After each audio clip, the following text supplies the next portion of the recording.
Последниве 30 до 50 години притисокот на човекот врз Охридското езеро и неговиот екосистем е огромен. Во 3 милиони години старото езеро се испуштаат отпадни води. Огромен е притисокот на пловилата.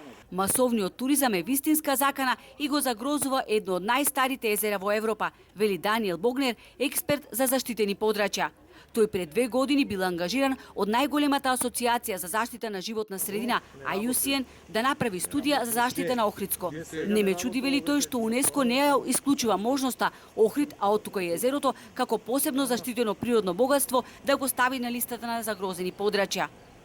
Потребна е акција, затоа разбирам зошто УНЕСКО размислува да го стави Охрид на листата на загрозени подрачја, бидејќи постои ризик ситуацијата да стане уште полоша.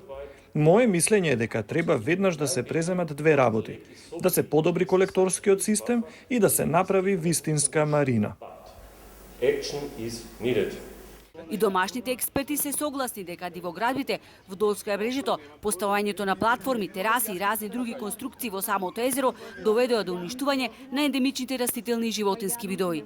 Посебно загрижува паленето и уништувањето на трските, особено на Струшкото крајбрежје, со цел на тие атрактивни крајбрежни појаси да никнат дивоградби. Секое навлегување во било кој сегмент од езерото предизвикува последици врз самите екосистеми. Сето она што е неконтролирано, непланско уништување, секако дека има последици врз живиот свет.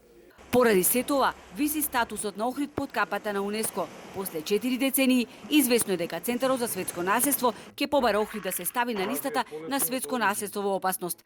На 23 февруари 2023 година истекува дополнителниот рок од 2 години кои градот и државата го добија за да постапат по препораките на УНЕСКО.